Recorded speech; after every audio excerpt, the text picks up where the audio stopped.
va nihoyat originalni ko'rsataman. Tadan!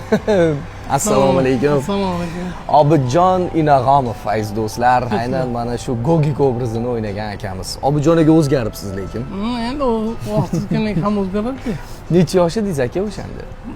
23 yoshdaman. 23 yosh. Endi ozgina gapirib bering bu serialga kelib qolishingizni. Men 98-yilda institutga o'tdim, madaniyat instituti. Gangida rasmiy restoranga kirganda ovqatlangan. Voy shunaqami? Hammani. Lekin ba'zi bir insonlar buni Ikkita soham bor dedingiz, bittasi madaniyat sohasi va bugun turizm sohasi. Turizm sohasi demak ko'proq ustun kelib, hozir shu sohada ishlayapsiz. o'zi yoshlikdan turizm bo'yicha ketganman-da. Ha.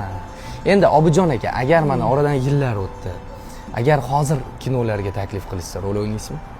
Endi agar jiddiy rollar bo'lsa o'ynaymiz, nimaga yo'q? Menimcha rejissyorlar uchun yaxshi bir topilma, yaxshi bir tipaj. Mana shunaqa Obidjon Inag'omov qadrli do'stlar va nihoyat bu insonni ham topdik. Aka sizga katta rahmat. Sog' bo'linglar. One PC O'zbekistondagi eng katta kompyuter do'koni.